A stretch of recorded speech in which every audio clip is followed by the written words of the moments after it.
Yeah. World War One, and All sorts. I've been watching all sorts. any particular part about either one of them that is your favorite? Um, We don't have to. so I hesitate to use the word favorite. I am more of a fan of Yeah, the study of the Asian theater than I am of the European theater. I even prefer looking at Africa and Asia Minor, the battles there in the hmm Middle East. But I try to study it all. I try to get in the mind and mentality of warriors, and I watch anti-war films. I watch war films. I watch documentaries. I watch reenactment type historical fictions. Have you Uh, ever saw a show called Dear America: Letters Home from Vietnam? no, I haven't seen that. Oh man, you got to see that. I'll have to put it on That's my list. the killer show. Killer show. Yeah, the last show I watched was Hunting ISIS. That was pretty intense. These guys were not military. Some of them were ex-military, and they voluntarily went over there to fight against ISIS. That was pretty intense. It's on Amazon Prime. Six Ah, okay. episodes. Yeah, and Yeah. watched a few documentaries. Navy, about the Navy SEALs and different hmm groups. It's looking like a movie called Rommel is on the docket for tonight. So, Okay. uh, Yeah. Rommel. Yeah, the tank commander who the Africa Corps. Yeah, mm-hmm, mm-hmm. I'm well familiar with that. The part about World War II that intrigues me the most is when Germany attacked Russia in June of 1941, June Yeah, 22nd. yeah, That was, because I mean, they just kicked ass and took no prisoners all the way to Moscow.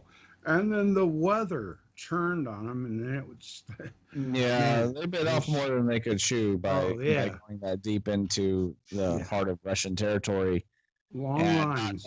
not Yeah, thinking about the supply lines, not thinking about the weather, right. and then being unwilling to retreat until it led to the Battle of the Bulge, and then of hmm course that was disastrous. Thank That's, God, obviously, happy yeah. that the Third Reich lost. I think that's a lesson that historically that tyrants refuse to learn, and you have to teach them over and over again. Is that their tyranny? It may not happen as quickly as with Hitler. I mean, that was within less than 10 years. Uh, he was brought down, Mhm. but it doesn't always happen that quick. And of course, some do make it their entire careers, which is unfortunate. But um, What do you you know, think about the theory that Germany was pushed into war by Great Britain? no, it's so total nonsense. I mean, there's a hmm lot of historical revisionism that goes on. You hmm can't trust any kind of postmodern academia because the way that they completely twist and distort things, and pretty soon they have America apologizing to Japan. Yeah, yeah, You know what I mean? yeah. That is how a different kind of war is done, a cultural war, and and they'll erase huge tracts of history. Not that everything that was ever done by the United States government was good. I would never make that assertion. No. But uh, people they love to take the Native American issue because I studied diffusionism and I studied the King Arthur Coming to America story, which we've done that show. hmm And people have these starry-eyed views of the natives, and it is just not accurate. Right. Natives routinely enslaved and killed each other. Now, how they treated their slaves, it's not like a slave plantation down south, but they could do anything they wanted with the slave too.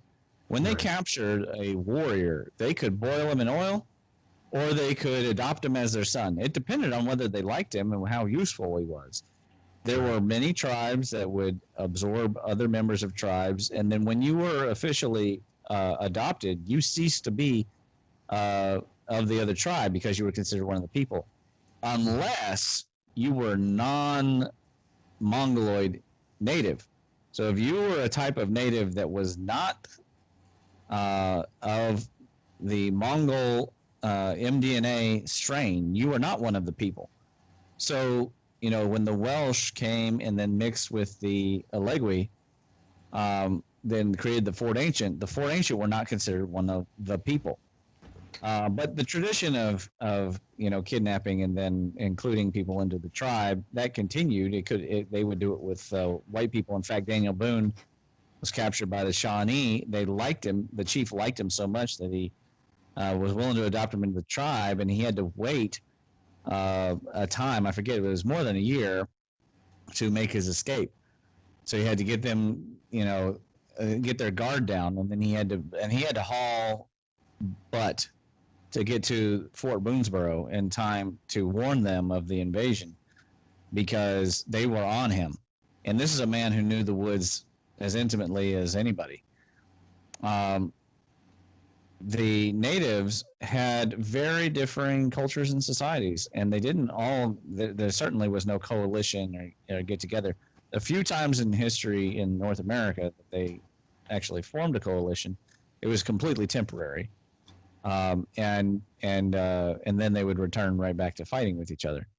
They sometimes, the French or the English especially would sell them weapons and alcohol, knowing the ultimate outcome of this is if you give them horses and you give them guns, is they would go kill other natives.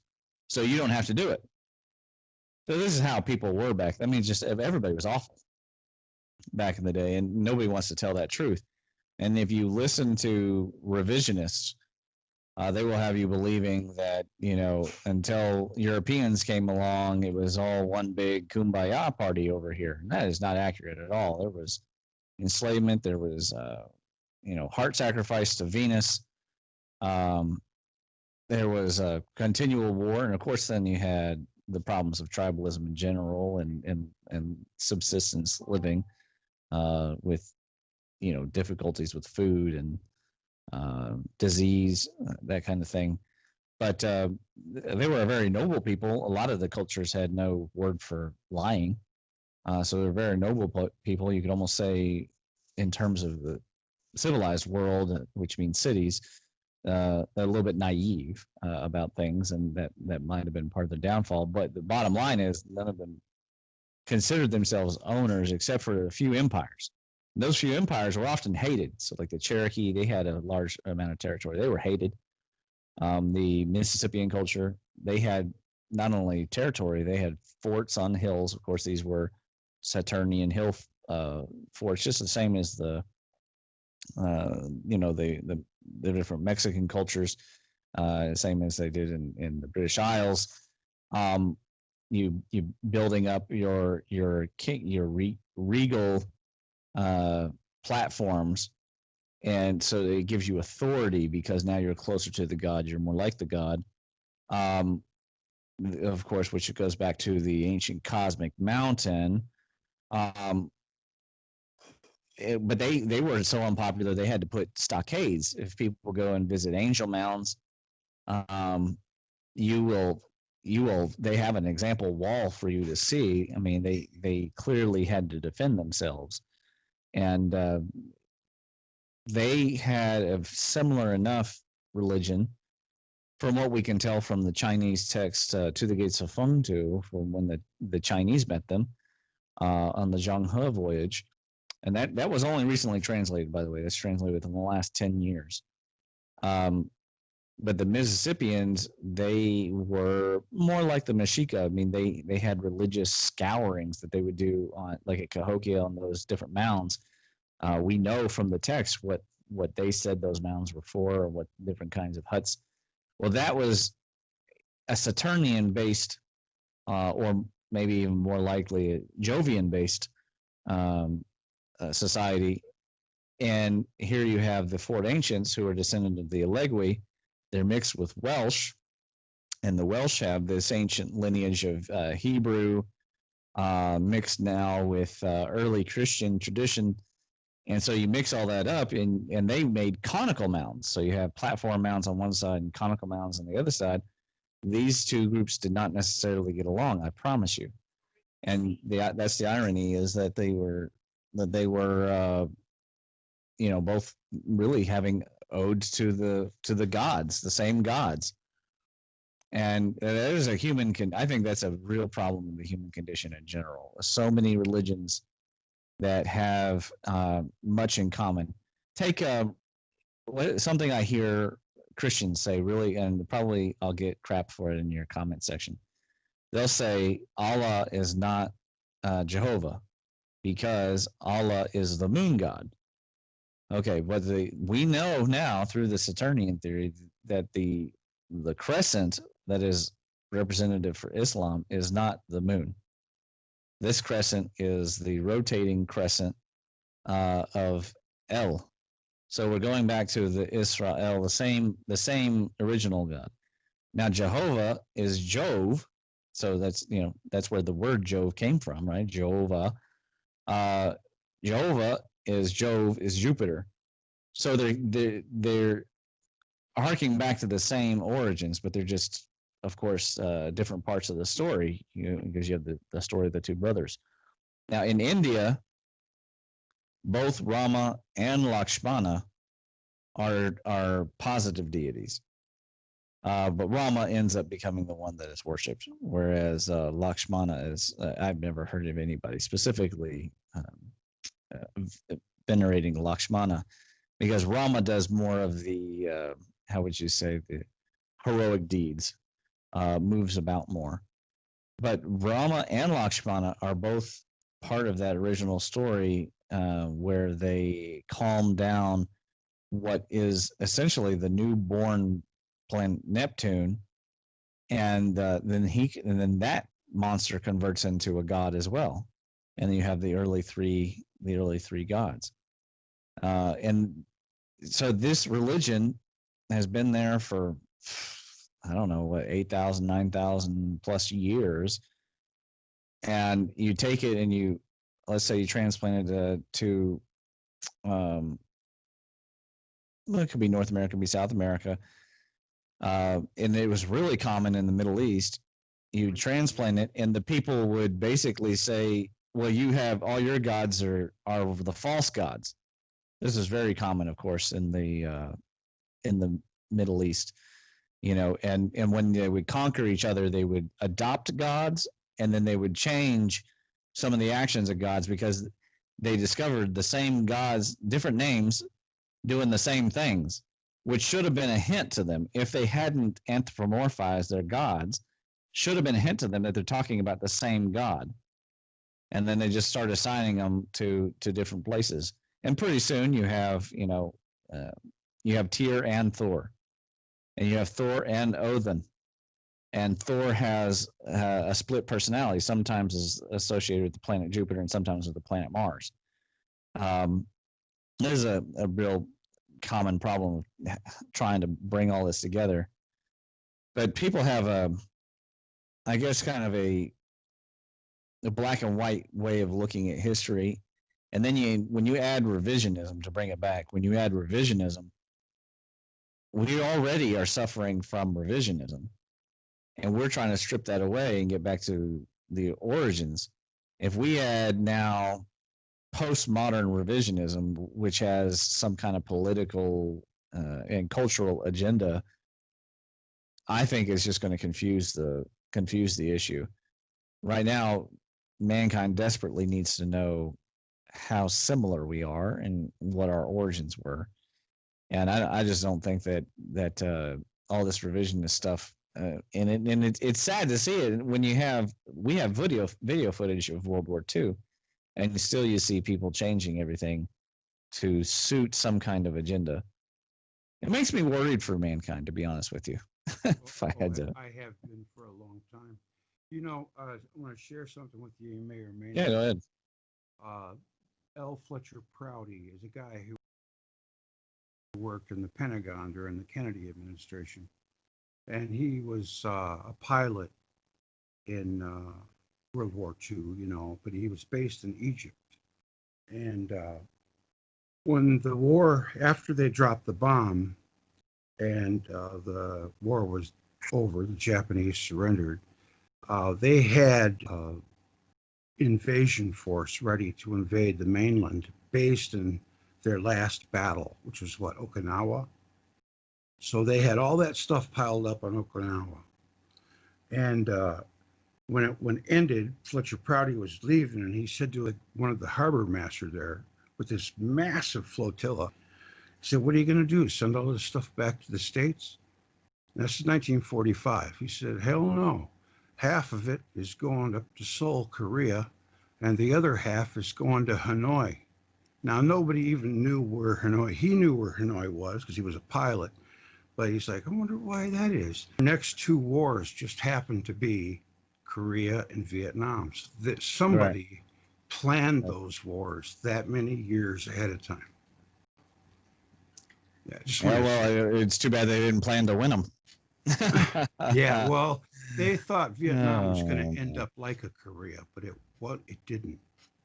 yeah, Kennedy was correct. on Kennedy But was siding with Ho Chi Minh. He wanted the I natives to be free.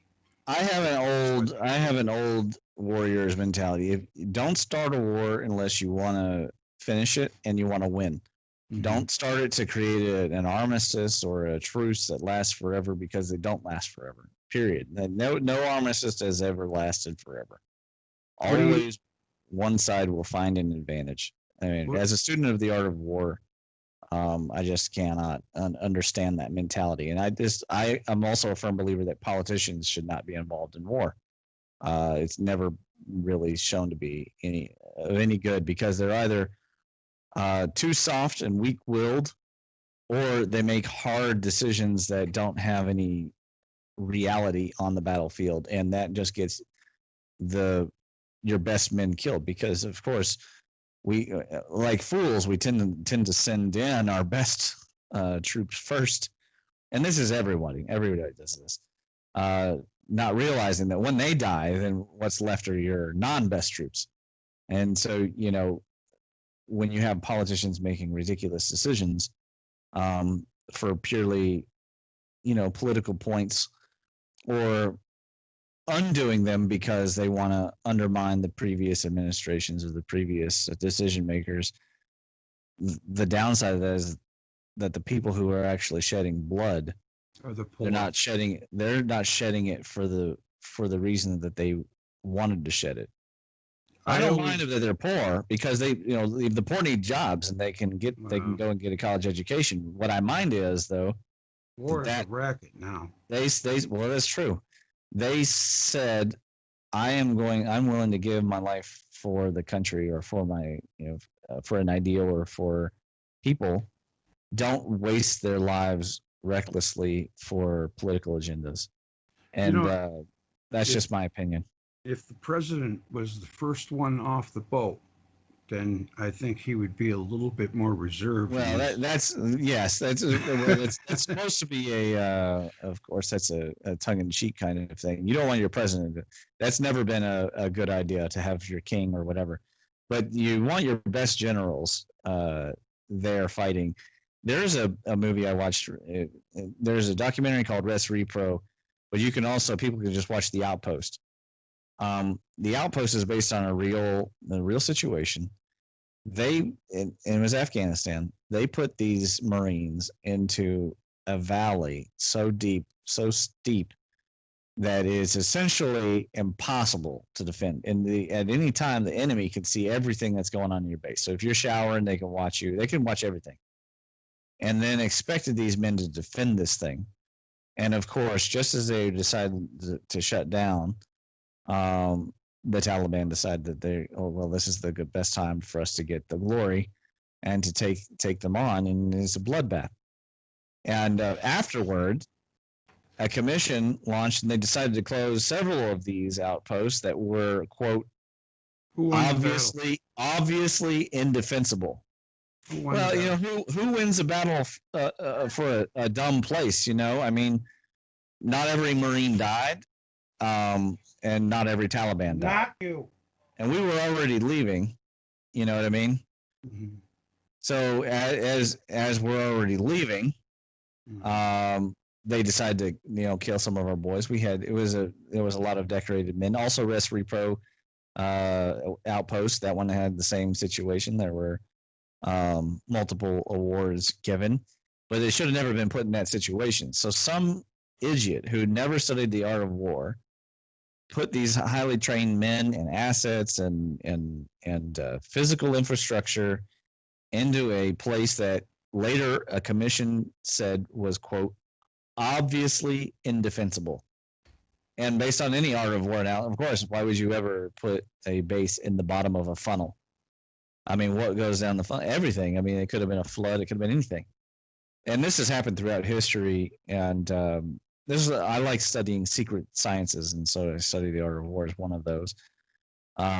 When it happens, I just think, God, how can somebody take so flippantly that they have so many people's lives under their watch and make reckless decisions like that? And so the Battle of the Bulge is just a good one. Hitler, Napoleon made the same mistake.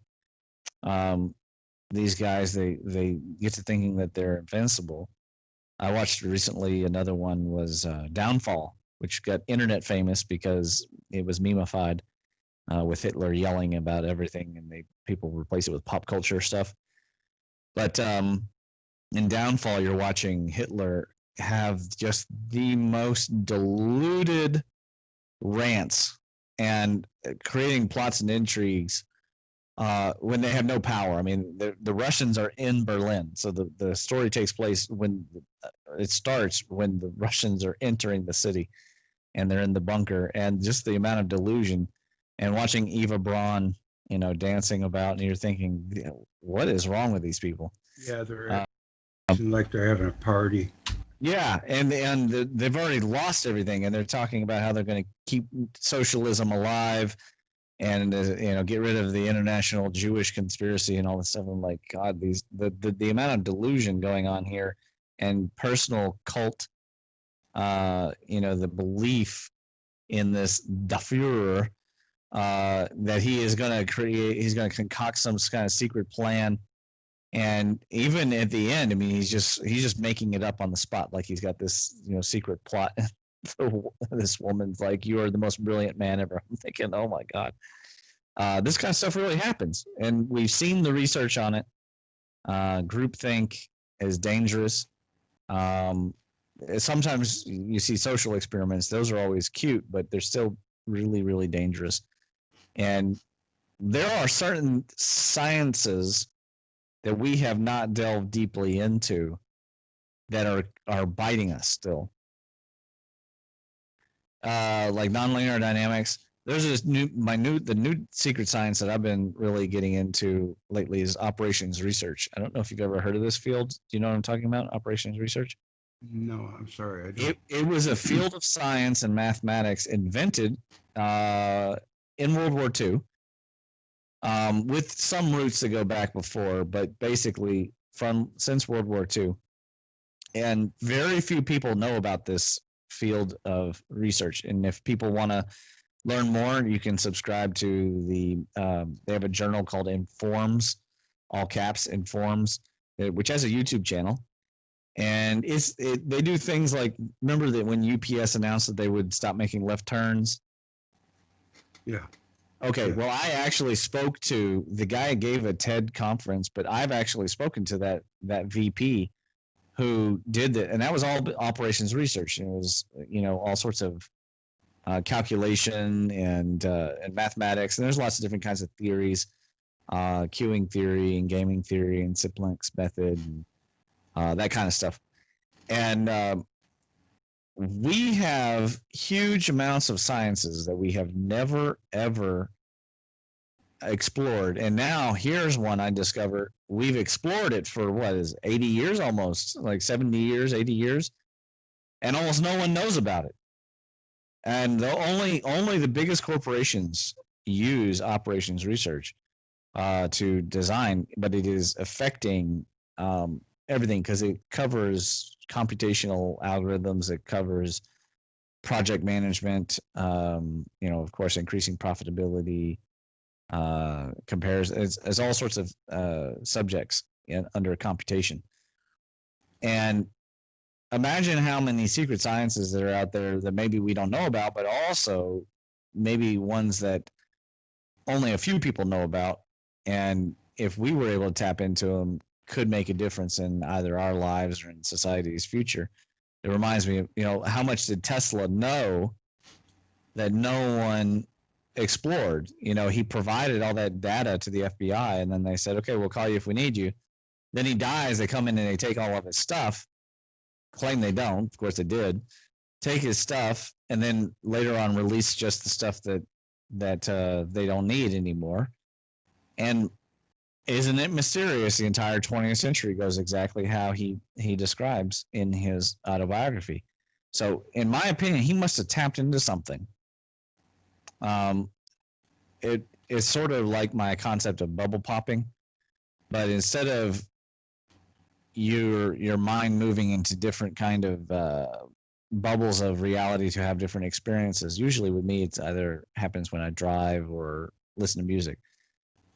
Instead of that, it's almost like reaching directly into the future and connecting to it. And I don't know if that's because of the electromagnetic force that we're able to do that. I have no idea. But however Tesla did it, he brought so much forward and established all these secret sciences. And of course, now we look back and we're like, there are scientists who say, "Oh, he didn't know this and he didn't know that." Easy to say now. Yeah. At the time he was alive, this was not exactly very clear to anyone. There were a lot of crackpot theories in proper science. 150 years ahead of his time. Yeah. Oh, very, very much ahead of his time. And again, a prophet too. I mean, in a page and a half, he predicted drones, intercontinental ballistic missiles, the atomic bomb. He invented the automaton or AI and robotics, and some other things. And it was like in a page and a half of his autobiography, written before teleporting too. Before the Great Depression. I don't remember that one being in there, but before the Great Depression. Well, I've read a few stories about him, and in one of them was that he was trying to perfect teleporting. Well, with electrical, like you match the signal. He, who explains it? It's hard for me to explain, but Eric Dollard explains it. I'll put a little bite of it into this. I can find it if you want me to look for it. No, it's only 2 minutes long. I read Dollard from time to time. I like Eric Dollard. He called it the Omnitron. The problem for Eric Dollard is because he doesn't study like the art of war and stuff. He keeps having bad things happen to him, but I'm glad he has a good following now. He has a good following now.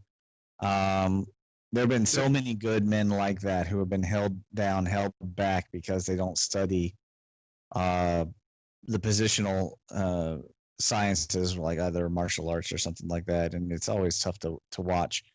But anyways, back to thought that he should get involved with the electric universe, but it don't happen. Oh, but the egos on some of these guys from that generation, it can be kind of for them to overcome, because they all establish their own little worlds and then they defend them to the end.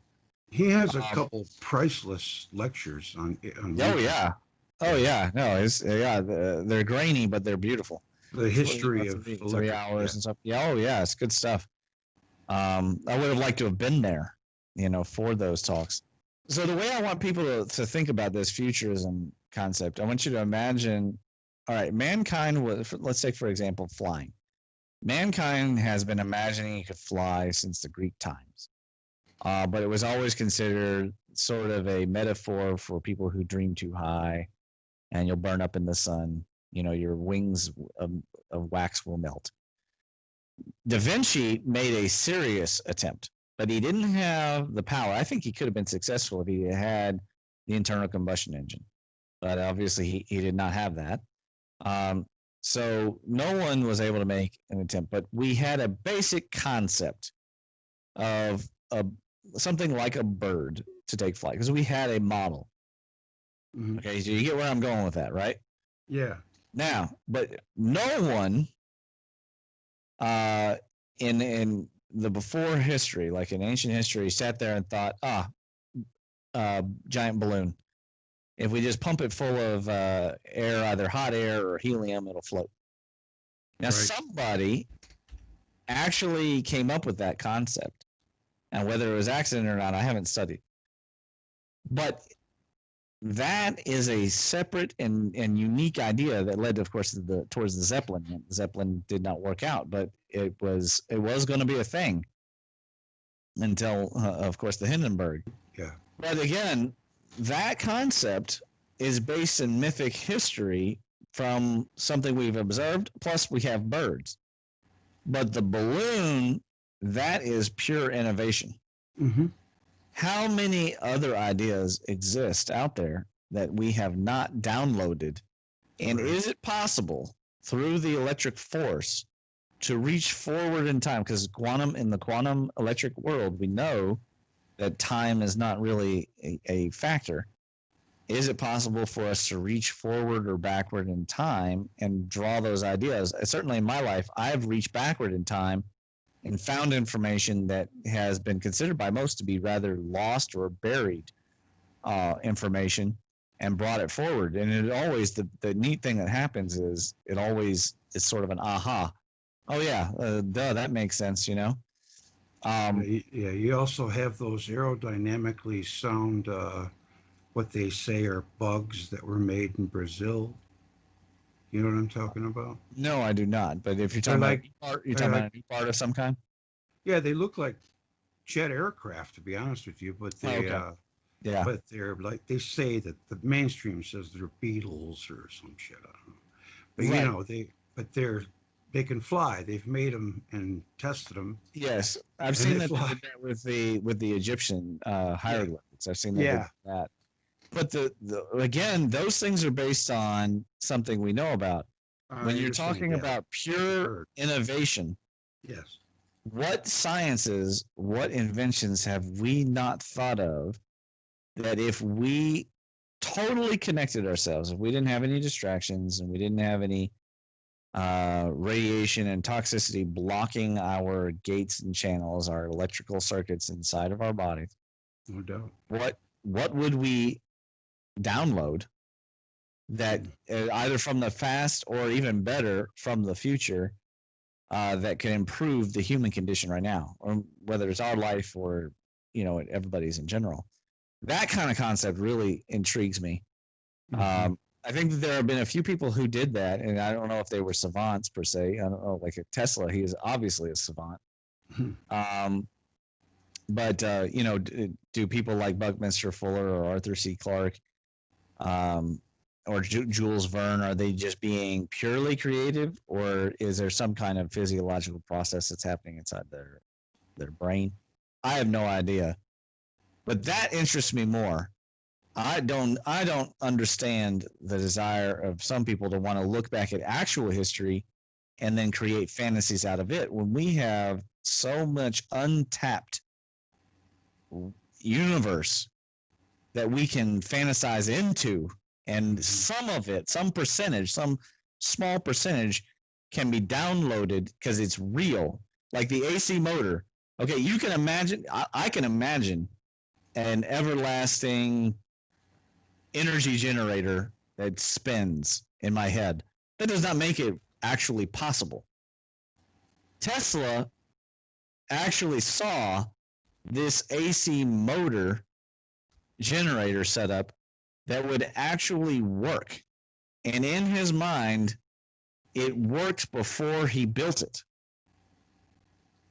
And Mm-hmm. then he built it, and lo and behold, it worked. And he Mm-hmm. got the patents, of course, and everything, and the rest, as they say, is history. That to me, there must be some physical property that enabled his brain to do that. I don't think that he just had a better imagination than, say, my 6-year old. I think it's a matter of that he was connected to something. And if we can do that, we can generate a much better future.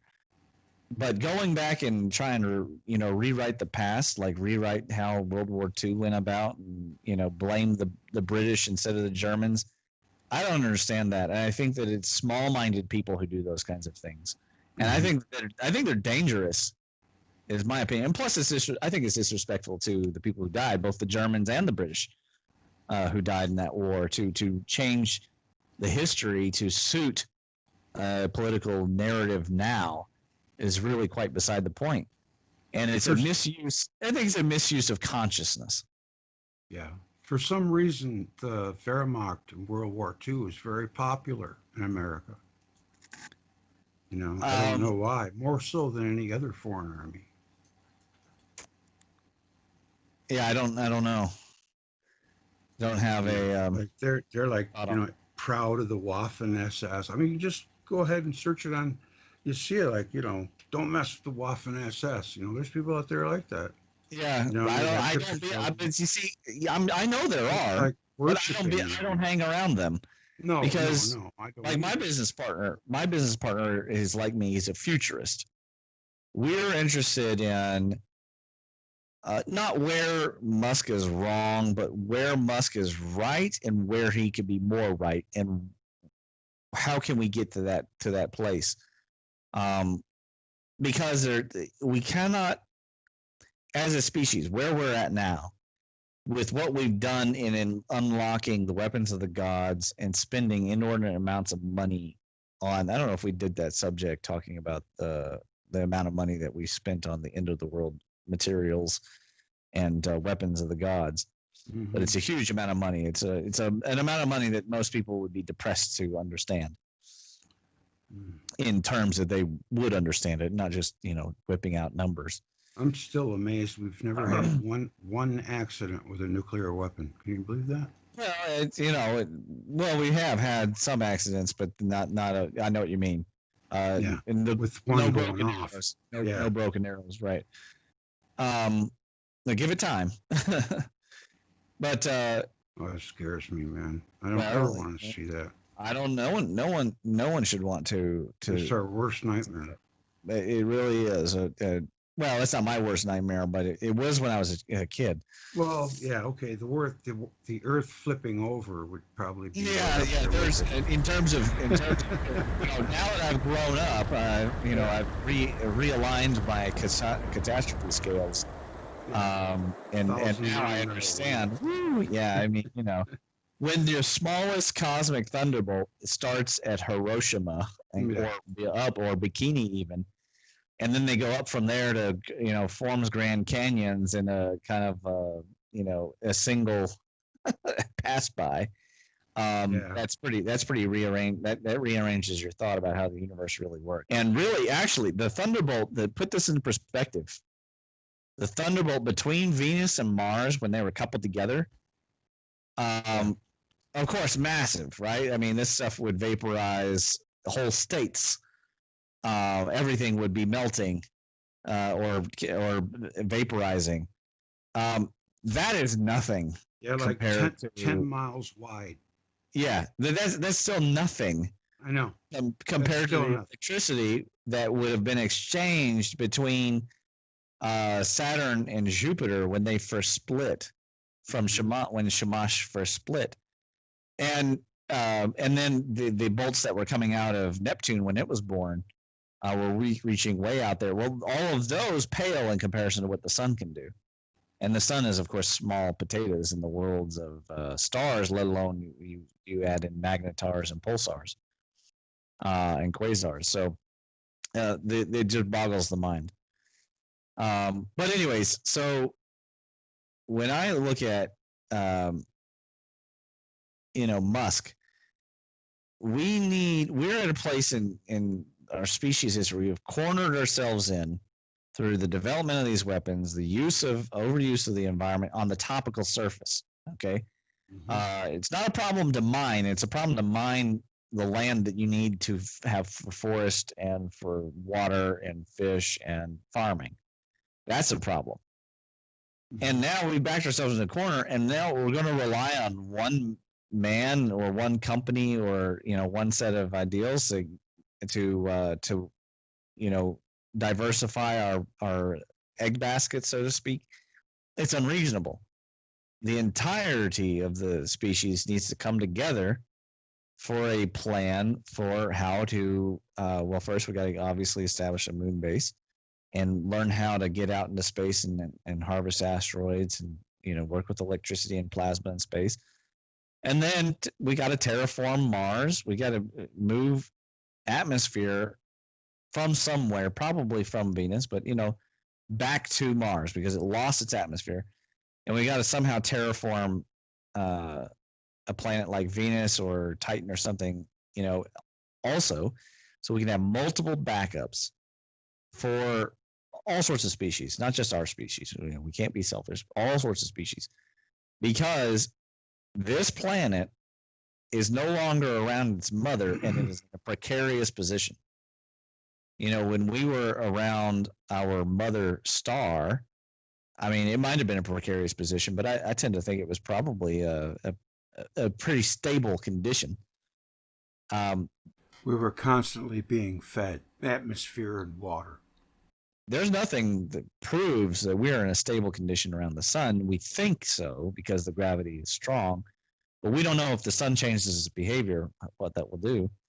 And certainly, we have a lot of people. Unless we're going to build cities under the ocean or under the crust, or just make giant space stations above. What are we going to do with people? It's unconscionable to think that we would actually eliminate people when, as Tesla said, the goal is to increase human energy and momentum. And we have spent all this time trying to increase momentum. And, I don't know if we've quite reached unity and momentum that the Egyptians had, but we have a lot of people working on it. Certainly at times, places like China, they built massive amounts of cities in a short period of time. There was some unity there that led to that. But as a whole species, I don't know we have. And we're on the cusp of all this potentiality. So why is it that there's a mentality out there of lack or of shrinkage or like looking back at the past and obsessing about things that cannot be changed? Do you know what I mean? Not just studying it, but like really truly being pensive about it. I think it's dangerous. I think that it's distracting us from some certain facts. And the climate change is a great example. Climate change has nothing to do with carbon, of course. It might have something to do with methane, but it has nothing to do with carbon.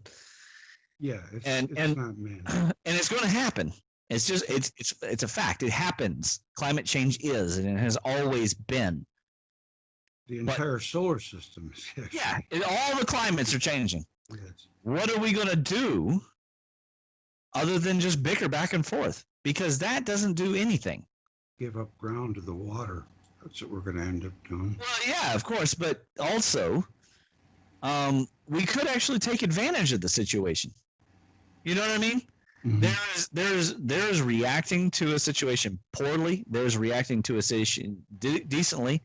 There's reacting surprisingly well because you get lucky, and then there's people who plan and they're proactive and they accomplish things. And to do that, we've got to concentrate. We've got to use our consciousness properly. And you're talking about various groups that want to do revision. Flat Earthers is another one that drives me crazy. Talking about a group of people, they maybe have the potential for intellect. I can't tell. It's really hard to tell because even the form of quote logic that they try to use is really disconcerting. I just don't get it. They care enough. Now listen, they care. That's the key. They have energy and they care about the cosmos. But they're putting it into the wrong. They're putting it in the wrong direction. Yeah, wrong avenue. Yeah. If you drove around with your brakes, like your emergency brake on, and also you halfway or more pressed on your actual brake while you drove, you cannot expect the car to perform well. And you may expect it to wreck. then that's the thing I see is misappropriated consciousness. And I'm not here to be a consciousness police in terms, if people want to create, one of my favorite sites to go to is like DeviantArt. Yeah, of If course. people want to create, I have a page there. Yes. yeah, so if people want to create DeviantArt, dark art, more power to them. But that is Oh at no, least no, I don't creative. do. Yeah, I don't do it for that reason. I don't care. That's good, but like the flat Earth and like tearing down the space program is another one. Are there problems with NASA? Oh, of course there's problems with that. It's a government program, so government programs are by nature wasteful. They lie. Why does NASA even have a SWAT team? I'm like, what is going on here with this? NASA having a SWAT team. It is crazy, but it is what it is. Did you hear? There was a story. A woman whose husband was actually an astronaut. He had a moon rock. He died. She decided to sell the moon rock, and they SWAT team arrested her. And oh my God! Really? Legitimately owned this. And I'm like, why does NASA have a SWAT team? So are there problems? 100%. Is there room for skeptics, critics? 100%. But there's a difference between you and I being skeptical about, dark photons or something like that, and what Michael Shermer or people like him do for a living. Photons. Yeah, that's a real. Hey, look it up. That's a quote real thing. I had to write a paper debunking the. Whenever they say dark, it means they have no idea. No. In this case, they literally meant light that is not light. They meant a photon anti-light that can never be detected and cannot be proven to exist. In which case, why did they bother anyone with the idea? Mm-hmm. Right? I mean, there's a better chance of me catching the tooth fairy than them finding a dark photon, because by definition, it cannot be found. It doesn't even have mass, because a photon doesn't have mass. So what are we doing? I mean, it's a waste of consciousness. And they're doing it, and they're taking money that rightfully should belong to better things, either technological developments or save the children, feed the world kind of programs, and using it inappropriately. So when I say inappropriately use consciousness, I'm not saying some artist who likes to draw fantasy art. I mean people that are putting it into things that is actually detracting from the human progress and momentum. Absolutely. I think that's probably why Flat Earth exists. Well, yeah, I mean, it's draw probably people off the path. It's probably a psyop. I 100% agree. It certainly has enabled naysayers of the electric universe to lump the two together, and which is one of the most unfair criticisms. And for people who are listening, I'm not just some guy. I mean, I have an electrical engineering degree. Okay, so there is no. Whenever they say that the electric universe has been debunked, whenever you open it up, when you unwrap, they never actually have debunked anything. No. What they've done is usually use invective and ad hominem personal attacks, assign. They create an Iron Man. You know what an Iron Man argument is? I'm sure you know what a straw man is, right? Yes. I know. Okay, not an Iron Man. I don't. An Iron Man is a straw man argument in which the straw man that you're attacking is the perfect, indefensible kind of argument. So if I go on a rant about your motives, and then I assign to you various conspiracies that you're involved in this and that organization. I'm not going to say who did this, but somebody actually did this at the Thunderbolts Project people. Somebody big in the community. I'm sure people will pick up my meaning here. And then did not give them any opportunity to defend themselves and threw it out there. It was like a grenade in the community, and then didn't really prove anything, and therefore was also not disproven. That kind of behavior, I think is intellectually dishonest, and it does a disservice. The bigger thing is it does a disservice to the people listening. It does a bigger disservice to humanity. And in the end, the goal of science, the original word in the Greek, had to do with improving humanity. It was all sorts of kinds of studies coming together. It was not just physics or chemistry. It was all sorts of different kinds of studies, but the goal of which was to improve humanity. And that's a big question, is from day to day when we step out and do our science and our studies and work in the community, are we trying to improve the overall momentum, human energy, or not? That's what I try to ask. And whenever I do my research, which right now I haven't been doing it, I've got all that data sitting on with the origin, what happened to Shamash and Zervan. Okay. I haven't done anything. The data is still sitting there. So I did that interview with Gareth from See the Pattern, and we had the crowd and everything. I haven't even got that put on DVD yet, which is one of my goals, is to get that put on DVD for the Ancient Kentucky Historical Association, so that people can buy it. But I haven't typed it up because I've been, focused on business and everything else that's been happening with this lovely year we're having. Oh, you have to join. You have to join. Yeah, of course. Yeah. In your opinion, was Venus born of Jupiter or Saturn or neither? Let's see, it has nothing to do with my opinion. It has to do with I'm with just the wondering. testimony.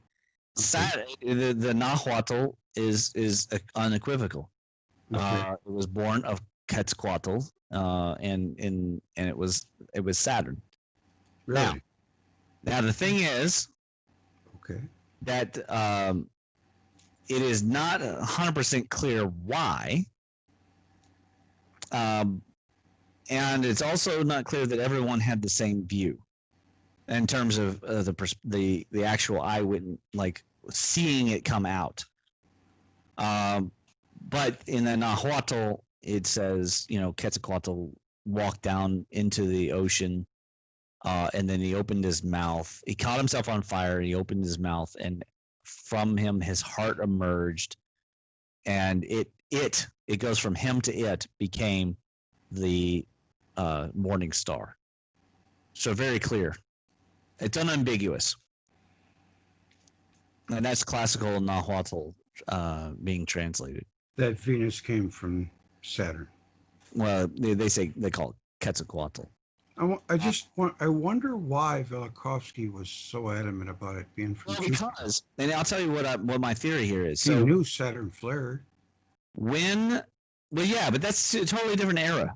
Mm-hmm. So first of all, we have to separate the eras. Okay. The era that we're talking about is actually in the middle sort of period. It's in the megalithic period. Whereas you're talking about an event that happened in the it was in the megalithic period as well, but not the beginning, but the end of the megalithic period. Okay. Now, why did it pull out? Maybe Jupiter pulled it out. It's unclear. But when the two were close to each other, and also Neptune's in the mix, you have the three-body problem. When you have the three-body problem, you have an unstable solar system. When you have an unstable solar system, you get the triquetra-like motion around each other. But you also get weird things can happen. Planets could cross. And I think that the Greeks weren't wrong, but I think that Venus passed through the upper layers. Right. Yeah, the Greeks. Jupiter. And as it passed through the upper layers, it looked like it came out of the forehead of Zeus. But if it came out of the forehead of Zeus, Athena came arrayed with her battle armor, which means that she was fully electrified and charged up after that. Well, actually, the ball was already in momentum.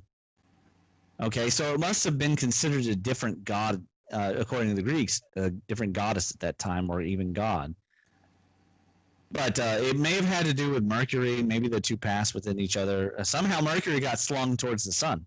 And that's the thing that why does nobody in the electric universe talk about the planet Uranus or Mercury?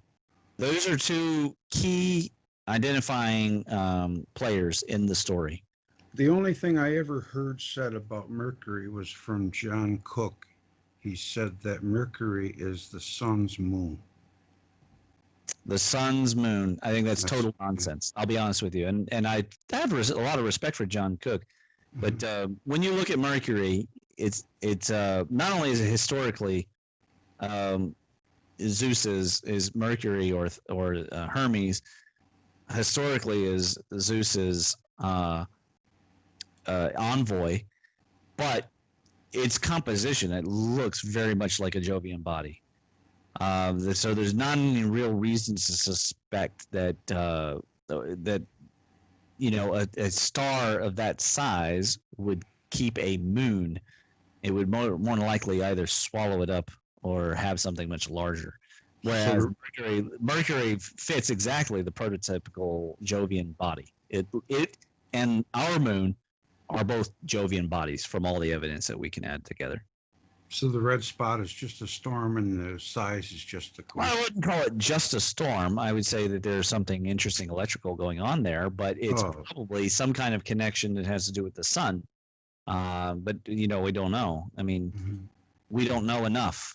We don't have enough data, and I can't remember which of the two gas. I think it might have been the one around Saturn. But one of them, they decided they knew enough, so then they just crashed the probe into the planet. I'm thinking, are they crazy? There's no way we know enough. Yeah, well, there's some people say, oh, they're trying to reignite Saturn. You can't ignite a star. No, it doesn't work that way. Ridiculous. But it makes for great, fiction. Like 2010, the year we made contact. I mean, that's a great piece of science fiction. Yeah. But yeah, of course, it doesn't work that way. And again, our imagination. This is where biology is a real limit for us.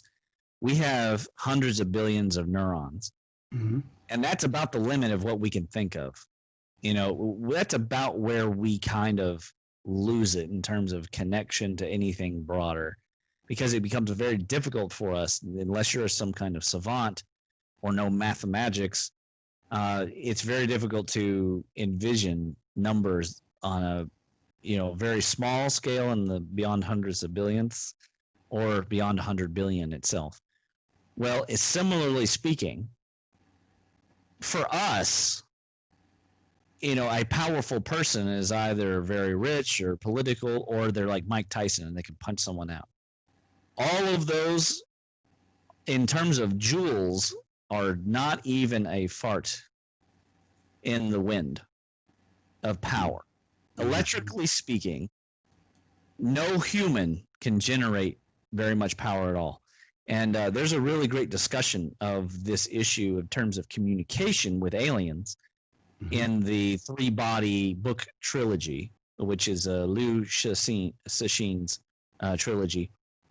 And they talk about the order of magnitude of the amount of electricity that we can actually pump out into the universe.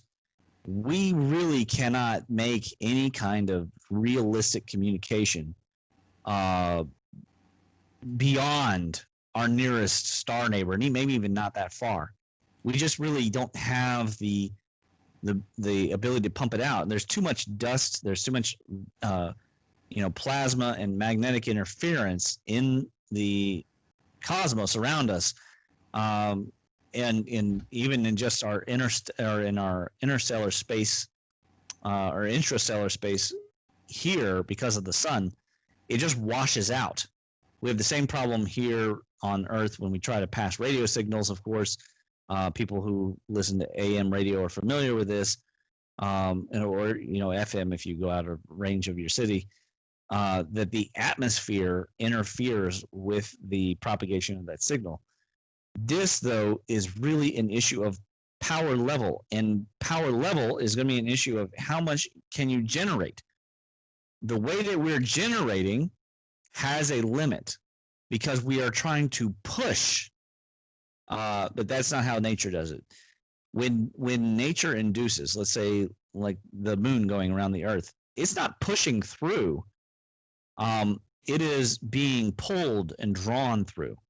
And we are just still stuck in a very, I think, juvenile way of looking at power generation, where we imagine if we can burn diesel fast enough, we can push through the generator and get the motor and the stator moving at just the right, and will generate enough megawatts. But we are now at a time. There's going to be too many people doing too many interesting things. We're listening to. I mean, look how many devices are just here around me here in my living room.